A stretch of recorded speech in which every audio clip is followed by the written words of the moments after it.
All right, welcome back to Ozark Garage. Today we're working on a Moto van again, and now it's time to be able to mount some motorcycles in the back of it. So the plan is to mount both of our motorcycles in the back of the Moto van, not only this DRZ 400, but also the KLX 230. One of the things I want with this van is I don't want a wheel chock. So I want a really flat, open floor.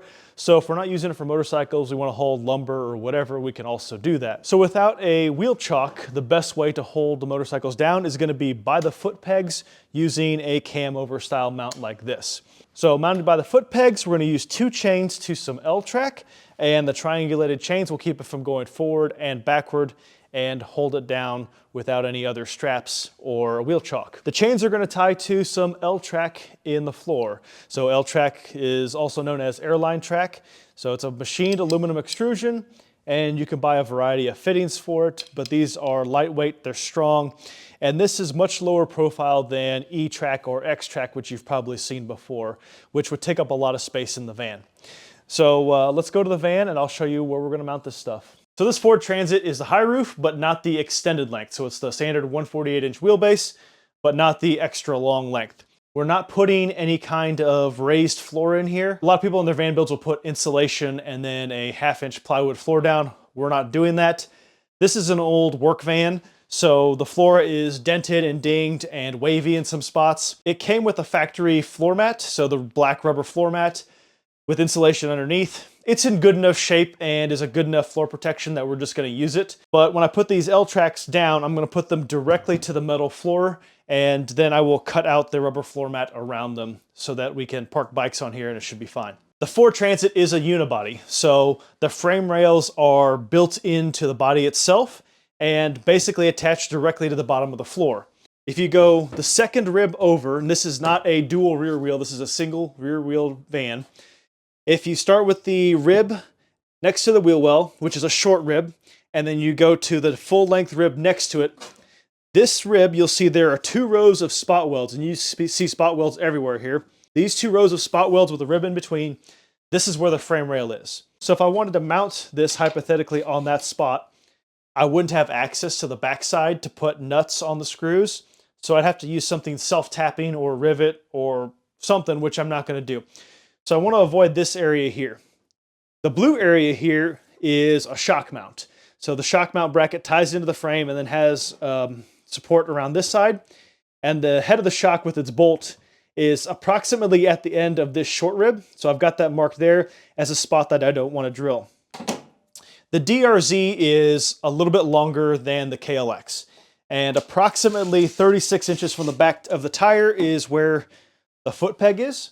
So my plan is to center up the 2-foot section of L-track at the 36-inch mark there. And I'm going to put it right here next to the frame rail between these 2 ribs. And then the mounting chains need to be about 18 inches apart, which puts this side right there. Problem is 18 inches apart means the center of the bike is 9 inches, which is right here on this rib. Well, in reality, the bike is going to want to sit between these 2 ribs, so closer to the 10-inch mark. So I might move this over closer this way to 19 and make it a little bit more centered. I don't want to get into any of the supports for the shock mount or the frame rail. I could mount this all the way up here, but then that puts the bike in this channel here and is going to get the handlebar really close to the wall that we're going to put in later. And I don't want to damage the wall, don't want to damage the insulation. So we're just going to put it right here and space it accordingly. Now that's going to put the center of both bikes pretty close to one another. The DRZ is taller than the KLX, so I don't think we're going to have any handlebar interference issues. But if we do have handlebar interference issues, my plan is to just move one bike slightly in front of the other and then avoid that. And that's part of the reason I bought 24-inch L-track, is it gives me, 5-6 inches back and forth on each side that I can adjust if needed. So I'm going to lay this out here, and then we're going to start drilling and bolting these down.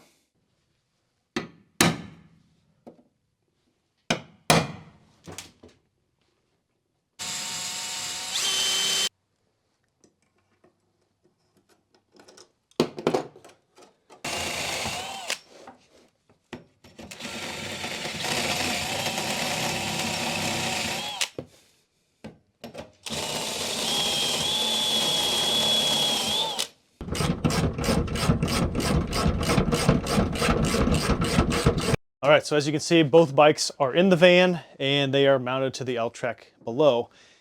As I expected, there is some interference with the handlebars here.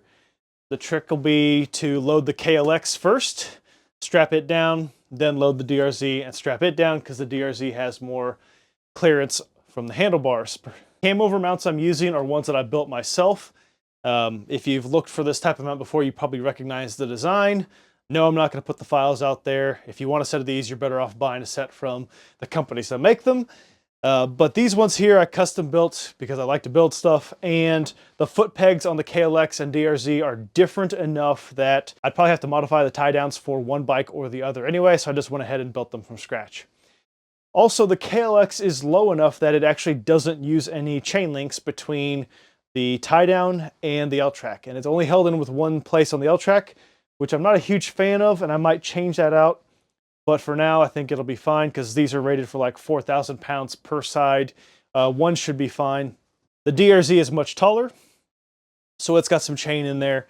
But I think they're going to accomplish what I want. They both hold the bikes left and right, and from going back and forth, so I don't need any wheel chocks or anything crazy like that. Keep the floor nice and open. So the one problem I see right now is the floor in the middle flexes when the bikes rock back and forth side to side because there's really no ribs in that area except at the back. So what I'm going to do now is I'm going to make a stiffener and reinforce that area so it doesn't flex and fatigue and eventually break. So here's what I ended up doing to reinforce the floor at the front of the L-track. I made this piece of angle iron and I just cut it to fit between these two ribs. The floor here is sandwiched between the angle iron and the L-track above, and these are not attached to these ribs at all. It just kind of sits there, and when the L-track tries to pull against the floor, it spreads the load across the floor all the way across from rib to rib.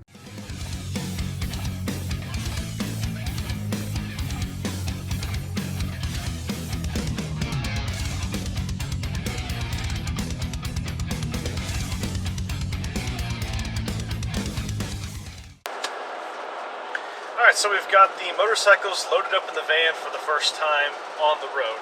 And really we're just doing a shakedown run.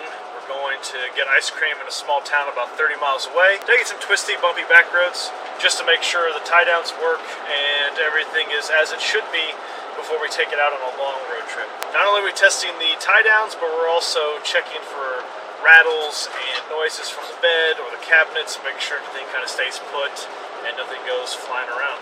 Okay, so we had to stop and put the DRZ more upright. In hard left turns, it would lean really hard to the right.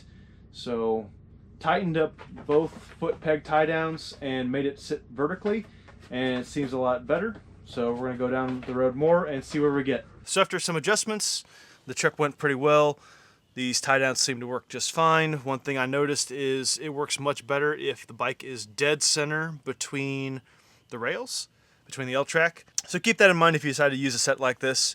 The KLX being so much lower, it's a lot more forgiving on mounting it. DRZ though, because it's so much taller, has so much more suspension travel, you really have to kind of crank it down to get it tight where it needs to be. So otherwise, I'm looking forward to trying this out on a longer trip.